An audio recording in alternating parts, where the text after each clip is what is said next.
Ibnu Ishaq meriwayatkan bahwa Halimah itu pernah berkisah bahwasanya suatu ketika Halimah pergi bersama suami dan bayinya yang masih kecil, yang masih ia susui, itu bersama rombongan para wanita dari kalangan Bani Sa'ad bin Bakr yang sama-sama mencari bayi-bayi yang akan disusui. Halimah mengatakan bahwa pada waktu itu musim paceklik di mana mereka tidak memiliki apa-apa lagi. Mereka pergi ke kota Mekah dengan harapan mendapatkan suatu pekerjaan dengan cara menyusui bayi-bayi yang ada di kota Makkah. Jadi unta-unta mereka, kambing-kambing mereka tidak menghasilkan air susu sehingga mereka harus mendapatkan pekerjaan tambahan. Sampailah mereka akhirnya ke kota Makkah untuk mencari bayi-bayi yang akan disusui tersebut.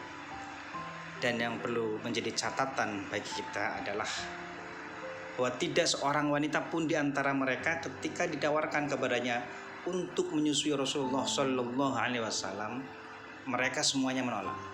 Kenapa? Karena mereka sudah dikasih tahu bahwa bayi ini adalah bayi yang yatim, bayi yang tidak mempunyai seorang ayah. Mereka tidak meyakini bahwa bisa memberikan imbalan atau upah yang selayaknya karena beliau tidak mempunyai seorang ayah. Karena tujuan mereka adalah untuk mencari imbalan yang berupa materi. Pada akhirnya semua wanita penyusu yang bersama Halimah tadi mendapatkan bayi susuan kecuali hanya Halimah. Maka Halimah berkata kepada suaminya bahwa ia tidak berkenan untuk pulang sampai mendapatkan seorang bayi susuan, dan dia hendak pergi ke rumah bayi yatim tersebut, ke rumah bayi yatim yaitu Nabi, dan akan mengambilnya menjadi bayi susuan. Suaminya pun akhirnya mengizinkan keinginan daripada Halimah, yang akhirnya Halimah datang kepada Aminah untuk menyusui putranya. Di mana sebenarnya motivasi Halimah pada waktu itu hanyalah karena tidak mendapatkan bayi susuan selain beliau. Itu motivasi awalnya. Dia tidak mau pulang dengan tangan hampa. Halimah pun melanjutkan kisahnya bahwa setelah kembali dengan membawa Nabi Muhammad SAW, ya bayi Nabi, kemudian ketika Halimah membaringkan di pangkuannya, mendadak payudaranya merasakan sebuah air susu yang banyak, dan Nabi pun menyusui Halimah, yang menyusui payudara Halimah itu dengan sepuas-puasnya sampai kenyang. Bahkan anaknya Halimah pun ikut menyusuinya sampai kenyang pula.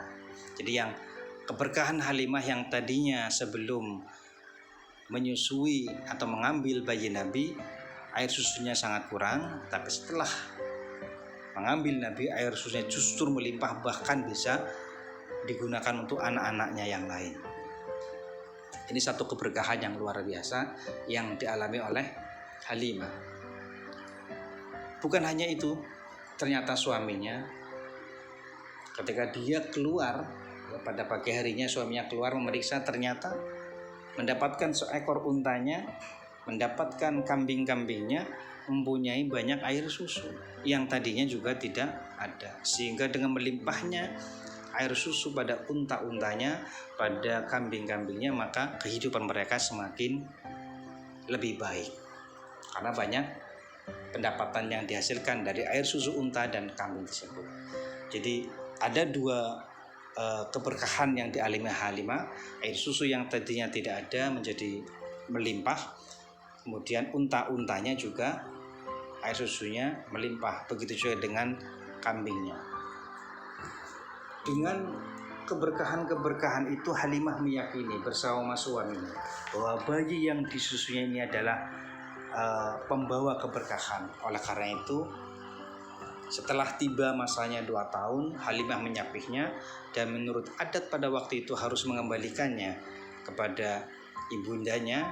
Namun Halimah mempunyai keinginan untuk tetap merawat Nabi. Halimah pun akhirnya pergi kepada Aminah dan memohon dengan sangat agar sudi membiarkan anaknya bersamanya sampai dia besar. Karena permohonan yang begitu tulus dan memelas dari Halimah, akhirnya si Aminah bersedia untuk mengembalikan Nabi Muhammad SAW untuk tinggal bersama Halimah. Begitulah Rasulullah akhirnya tetap tinggal di perkampungan kabilah Bani Sa'ad hingga terjadinya peristiwa dibelahnya dada beliau ketika berusia 4 atau 5 tahun.